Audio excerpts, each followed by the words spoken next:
మాతృదేవోభవ, పితృదేవోభవ. ఇప్పుడు మనము శనీశ్వరుని యొక్క, శని భగవాను యొక్క వక్రగతి గురించి మనం చర్చించుకోబోతున్నాం. జూలై నెల 13వ తారీఖు 2025 నుండి 28వ తారీఖు నవంబర్ నెల 2025 వరకు ఈ వక్ర మార్గంలో ఆయన ప్రయాణం సాగిస్తూ ఉన్నారు. ఈ వక్ర మార్గంలో ప్రయాణించటం వలన ఏ రాశుల వారికి ఏ విధమైనటువంటి ఫలితాలు వస్తాయి అనేది సశాస్త్రీయమైన పద్ధతిలో మనం తెలుసుకునే ప్రయత్నం చేద్దాము. ఇందులో మిమ్మల్ని ఏదో భయభ్రాంతుని చేసేసి శని వక్రం చేశాడు, మీకు ఈ రాశుల వాళ్ళకి చాలా భయంకరమైనటువంటి కష్టాలు వచ్చేస్తాయని చెప్పడం ఏమీ ఉండదు. మామూలుగానే ఉంటుంది. కాస్త కొద్ది ఇబ్బందులు ఉంటాయి, కాదంటలేదు. దానికోసం మిమ్మల్ని భయభ్రాంతులు చేసేసి మీ చేత వేలు లక్షలు ఖర్చు పెట్టించడం ఇదేది మా ఉద్దేశం కాదు. అలాగే కొన్ని రాశుల వారికి చాలా ఉపయోగకరంగా ఉంటుంది. అంత మాత్రం చేత మీకేదో బల్లగుద్దు చెబుతున్నా, రాసి పెట్టుకో ఇలాగే జరుగుతుంది అని చెప్పేంత ధైర్యం నేను చేయనండి.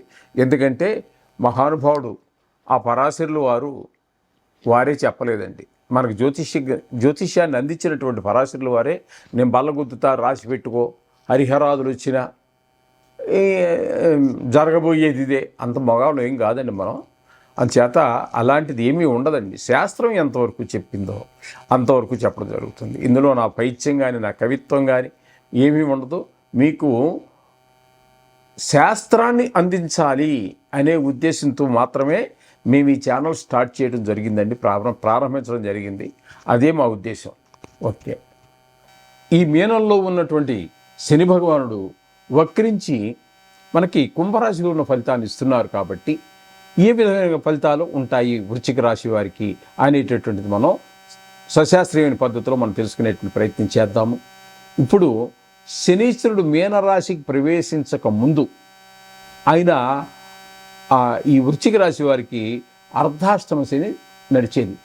ఇప్పుడు ఇక్కడ ఏమవుతున్నది, 5వ స్థానంలోకి వెళ్ళిపోయింది. మీనంలోకి వెళ్ళిన తర్వాత ఇప్పుడు మీనంలో ఉండి వక్రించిన కారణంగా మళ్ళీ వెనక స్థానమైనటువంటి కుంభంలోనే ప్రవేశించడం ద్వారా వృశ్చిక రాశి వారికి మీకు 4వ స్థానంలో అంటే అర్ధాష్టమ శని సంచారం జరుగుతోంది. ఇది కూడా ఇంపార్టెంట్ అండి. ఎక్కువగా బాధించేటటువంటి స్థానాల్లో 4వది కూడా. ఇందాక అష్టమం ప్రాణానికి సంబంధించి అనుకున్నాము. ఇక్కడ సుఖాలకు సంబంధించి దీన్ని 4వ స్థానాన్ని సుఖస్థానం అంటారు. కాబట్టి ఈ సుఖస్థానంలో శని యొక్క సంచారంగా మనం చెప్పుకోవాలి. ఎవరికి? ఇక్కడ వృశ్చిక రాశి వారికి ఈ 4వ స్థానంలో సంచరించే కాలంలో ఇచ్చేటటువంటి ఫలితాలు ఏ విధంగా ఉంటాయి అన్నట్టయితే, అర్ధాష్టమంలో కనుక ఉన్నట్టయితే శని అర్ధాష్టమంలోనే ఉన్నాడు, మరి వక్రించాడు కాబట్టి ఇక్కడ మీకు ఇచ్చేటువంటి ఫలితాలు వాతశూలం మనఃక్లేశం స్వస్థానహానికృతో ప్రసూతి దేహపీడాచ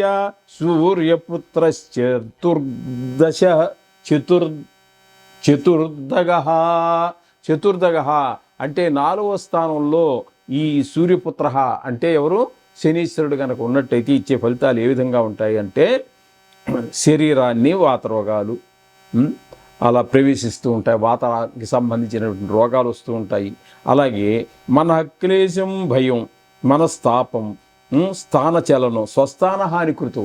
మీ స్వస్థానం అంటే మీ సొంత స్థానం నుంచి ఉండడానికి కూడా హాని జరుగుతుంది. ఎక్కడో బయటికి వెళ్ళవలసి వస్తుంది.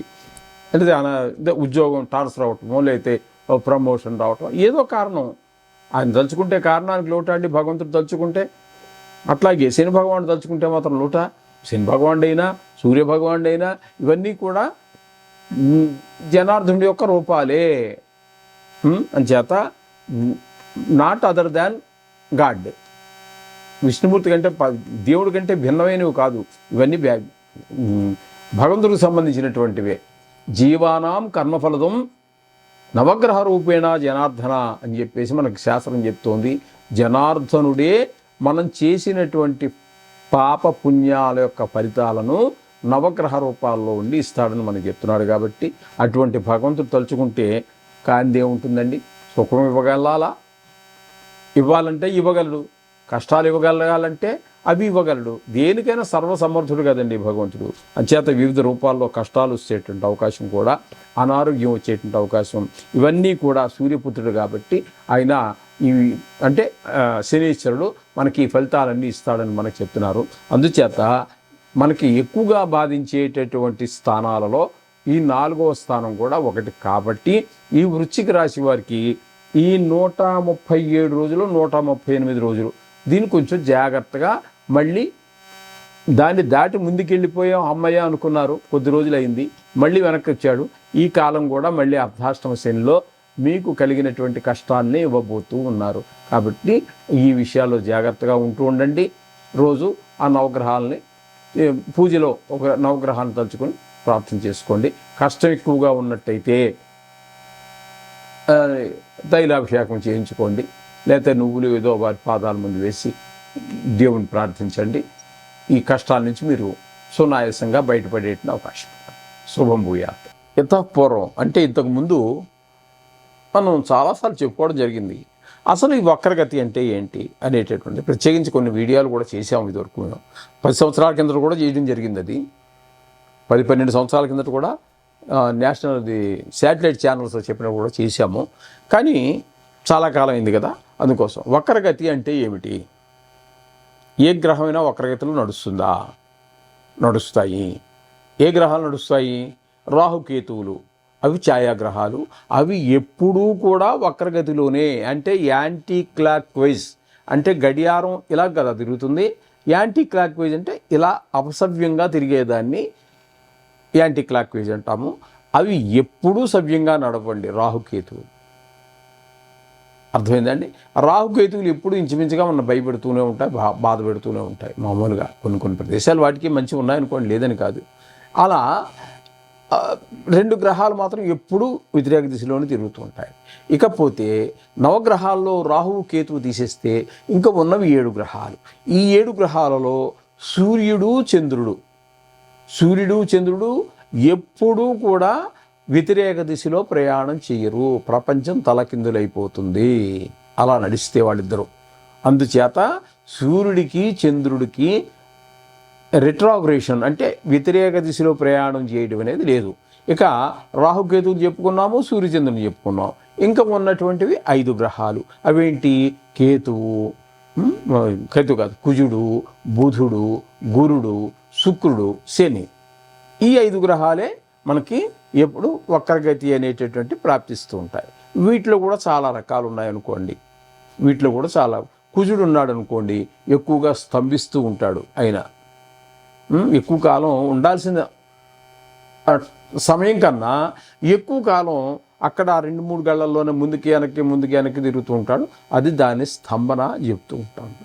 అలాగే గురువును మనం తీసుకున్నట్టయితే ఆయనకి కొన్నిసార్లు వక్రం ఉంటుంది, కొన్నిసార్లు అతిచారం ఉంటుంది. అంటే ఉండవలసినటువంటి జాగా నుంచి వెనక్కి రావడం అనేది వక్రగతి అని చెప్పుకున్నాము. అతిచారం అంటే ముందుకు వెళ్ళవలసినటువంటిది ఒక గడి నుంచి ఇంకో గడికి కూడా వెళ్ళిపోతుంటాడు. 2 గడికి కూడా అవతలకు వెళ్ళిపోయే అవకాశం ఉంటుంది ఆ సమయంలో. ఆ విధంగా గురువు యొక్క సంచారం అతిచారం కూడా ఉంటూ ఉంటుంది.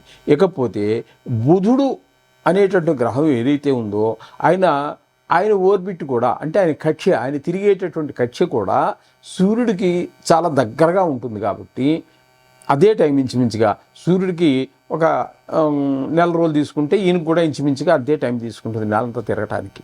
కాబట్టి ఈ 12 రాసుల్లో 4 రాసుల్లో ఇద్దరు కలిసే ప్రయాణం చేస్తారు, బుధుడు రవి. 4 రాసుల్లో రవి ముందుంటాడు, 1 గడి వెనకాల బుధుడు ఉంటాడు. కొన్ని రాసుల్లో 4 రాసుల్లో ఇక్కడ బుధుడు ముందుంటాడు, రవి వెనకాల ఉంటాడు. ఈ విధంగా జరుగుతూ ఉంటుంది. ఇక్కడ ఈ విధంగా జరగటం వల్ల ఎక్కువగా సంవత్సరంలో 4 సార్లు 5 సార్లు ఎక్కువగా వక్రించేటటువంటి ఏకైక గ్రహం బుధ గ్రహం. ఇది ఈ విధంగా ఉంటుందండి. అందుచేత ఈ శని భగవానుడికి కూడా వక్రం ఉంది కాబట్టి ఇప్పుడు మనకు ప్రస్తుతం ఇంతకాలం, ఎందుకంటే ఇప్పుడు కొన్ని గ్రహాలు, బుధుడు ఉన్నాడు అనుకోండి, ఆయన ఒక రాశిలో సంచరించేదే ఒక 1 నెల రోజులు. ఆయన వక్రం ఎన్నాళ్ళు ఉంటుందండి? చాలా కొద్ది కాలం పాటే ఉంటుంది. నెల లోపే ఉంటుంది. ఇప్పుడు శని భగవాన్ ఉన్నాడు అనుకోండి, అన్నిటికంటే ఎక్కువ కాలం శనీశ్వరుడు మిల్లుగా నడిచేటటువంటి వాడు కాబట్టి 2.5 సంవత్సరాలు ఒకే రాశిలో సంచరిస్తాడు. కాబట్టి ఈయన వక్రం కూడా ఇక్కడ మనకి ఇప్పుడు ఈ పీరియడ్లో, ఈ సమయంలో ఈయనకి మనకి 138 రోజులు 137 రోజుల పాటు వక్రగతిలోనే సంచరించడం జరుగుతుంది. అంటే వారి మహాదశని బట్టి అక్కడ ఆ వక్రించి ఉండేటటువంటి సమయం కూడా నిర్ధారణ జరుగుతూ ఉంటుంది అన్నమాట. ఇప్పుడు అర్థమైందని అనుకుంటాను. ఇది ఇంతవరకు చాలండి. మీరు అంటే మీ చిన్న డౌట్ తీర్చడానికే కానీ మీరు జ్యోతిష్యం నేర్చుకోవాలనే ఉద్దేశం కాదు కదా. వక్రము అంటే ఏంటి అనేటటువంటి ఒక అనుమానం వచ్చేటటువంటి వారి యొక్క ఆ అనుమానాన్ని నివృత్తి చేయడం కోసం చెప్పడం జరిగింది. ఇప్పుడు అదే ఈ జ్యోతిష్యాన్ని నేర్చుకోవాలి అనుకున్నటువంటి వారికి చెప్పేది చాలా కాలం ఈ వక్రాన్ని గురించే 15 రోజులు 20 రోజులు 30 రోజులు చెప్పాల్సి వస్తుందండి. చెబితే కానీ వాళ్ళకి ఎక్కదండి. మనం చెప్పుకుంటూ పోతాము, తెలిసిన వాడు చెప్పుకుంటూ పోతాడు. కానీ నేర్చుకోవాలనుకున్న వాడికి అక్కడ మెదడులో నాటుకుపోవాలి. కాబట్టి అక్కడ చాలా టైం తీసుకుంటాం. చేత ఇప్పుడు మీకు అర్థమైందని అనుకుంటాను. ఇంకా అర్థం కాకపోయినా ఇంకంతకంటే ఎక్కువ ఆలోచించకండి మీరు. అంటే వక్రగతి ఉన్నది అని చెప్తే తెలుసుకుంటే మీకు చాలు. శుభం భూయాత్.